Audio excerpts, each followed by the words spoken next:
বীরভূম জেলায় ফের তৃণমূল নেতা খুন। মল্লারপুর থানার বিশিয়া গ্রামে এক তৃণমূল কংগ্রেস নেতাকে লক্ষ্য করে এলোপাথারি বোমা ছোড়া হলো। বোমার আঘাতে তৃণমূল নেতা বাইতুল্লাহ শেখের মৃত্যু হয়। তিনি ময়ূরেশ্বর ১ নম্বর পঞ্চায়েত সমিতির মৎস্য কর্মাধ্যক্ষা শাকিলা বিবির স্বামী। বোমার আঘাতে গুরুতর জখম হয়েছেন আরও দুজন, জানালেন স্থানীয় এক বাসিন্দা। তারপর আমাদেরও বোম লেগেছে, তারপর লটন পড়েছে ওখানে। তারপর আবার 2 বোম মারে, একটা বোম বাইতুল করে লাগে। কজন আহত হয়েছে? আর আমরা 2 জন আহত হয়েছে। কারা মারলো বোমটা? বোমটা মেরেছে নইম আর সাগর। আমি দেখেছি, আরো বাকি লোক আজকে চিনতে পারিনি। যে মারা গেছে এর কি নাম বললেন? বাইতুল্লাহ শেখ। বাইতুল্লাহ শেখ। তো এ কোনো পার্টি করে? হ্যাঁ, টিএমসি মেম্বার। আর কর্মাধ্যক্ষ ছিল, এখন ওনার স্ত্রী কর্মাধ্যক্ষ। ওনার স্ত্রী কর্মাধ্যক্ষ। ময়ূরেশ্বর 1 নম্বর ব্লক। আর কোথায় হয়েছে ঘটনাটা? বিশিয়াতে। প্রত্যক্ষদর্শীদের বয়ান অনুযায়ী শনিবার রাত প্রায় 8টা নাগাদ বিশিয়া গ্রামের একটি চায়ের দোকান থেকে বাইতুল্লাহ শেখ ফিরছিলেন।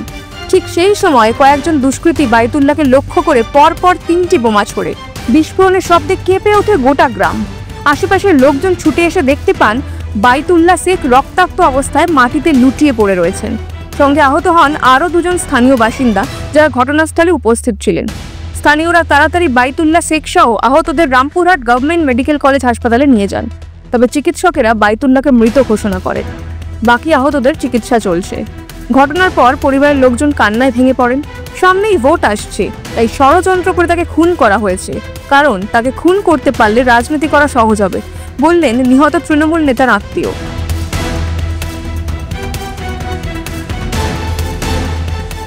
রাগটা ওরা রাজনীতিতে পেরে উঠতে পারছে না, তাই তার জন্য। হ্যাঁ, এই কারণে।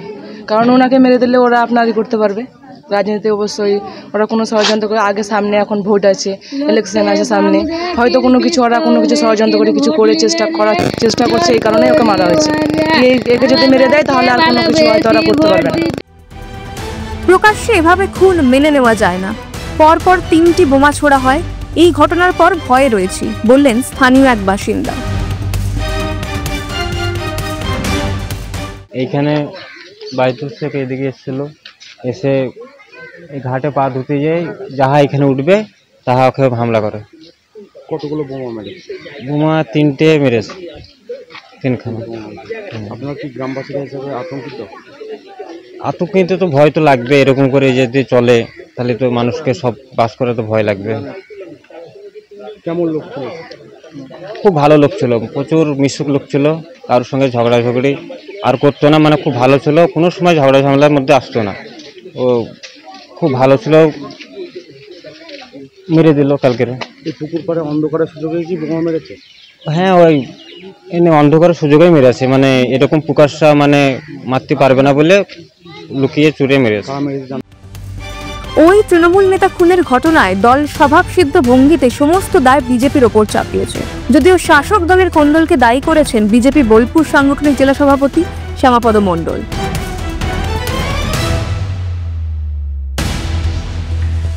পুরো মহামাডার্ন গ্রাম, মুসলিম গ্রাম। তো বিজেপি যদি ওখানে মার্ডার করতে পারে তাহলে তো বিরাট ব্যাপার হয়। তো আমি তৃণমূলের নেতাদিকে বলবো যে বিজেপি ক ঘর আছে, কারা আছে, এটা তো ভোট দেখলে বোঝা যাবে। 24 সালের ভোটে বা পঞ্চায়েত ভোটে তারা প্রার্থী ছিল কিনা, তারা ভোট করেছে কিনা, আর বিজেপি কটা ভোট পায়, এটা দেখলেই বোঝা যাবে বিজেপি মেরেছে না তৃণমূল মেরেছে। এটা সর্বত্র সারা বীরভূম জেলা জুড়ে যেটা চলছে ওদের গোষ্ঠীদ্বন্দ্ব। আর মুসলমান মারবে, মুসলমান মরবে, এটা তো চলতে আছে। এখানে ভারতীয় জনতা পার্টির কোনো বিষয় নেই। আর মুসলিম গ্রামে ভারতীয় জনতা পার্টি কখন ভোট পেয়েছে? প্রসঙ্গত, গত 1 সপ্তাহ আগে বীরভূমের লাভপুরের সিনিধিপুর অঞ্চলে তৃণমূল সভাপতি পীযূষ ঘোষকে খুন করা হয়েছিল। গভীর রাতে আচমকা ফোন যায় পীযূষের কাছে। ফোন পেয়েই বাড়ি থেকে বেরিয়ে যান তিনি। বাড়ির অদূরে রাস্তায় তার দেহ উদ্ধার হয়। জানা গিয়েছে, যেখানে তৃণমূল নেতার দেহ উদ্ধার হয়েছে সেখানেই পাওয়া গিয়েছিল তার মোটর সাইকেলটিও। নেতাকে মাথার পিছন দিক থেকে গুলি করে খুন করা হয়েছে বলে খবর। বোলপুর মহকুমা হাসপাতালে নিয়ে যাওয়া হয়েছিল তার দেহ। সেখানেই হয় ময়নাতদন্ত। সূত্রের খবর, ঘটনায় ইতিমধ্যেই 3 জনকে আটক করেছে পুলিশ। তাদের মধ্যে 2 জন মহিলা।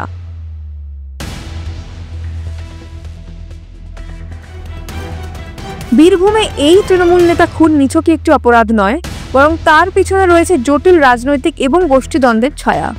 তৃণমূল কংগ্রেসের গোষ্ঠীদ্বন্দ্ব, অনুব্রত মণ্ডলের প্রভাব এবং স্থানীয় স্তরে নেতৃত্বের টানাপোড়েন সব মিলে এই ঘটনা আরও গভীর রাজনৈতিক ইঙ্গিত বহন করছে। একই জেলাতে গত কয়েকদিনের মধ্যে শাসক দলের পরপর নেতা খুনের ঘটনায় ব্যাপক চাঞ্চল্য ছড়িয়েছে। বিশেষ করে বিধানসভা ভোটের আগে এই জেলায় একের পর এক তৃণমূল নেতা খুনের ঘটনা বড়সড় অশান্তির পূর্বাভাস বলেই মনে করছে রাজনৈতিক মহল। ব্যুরো রিপোর্ট, মাধ্যম।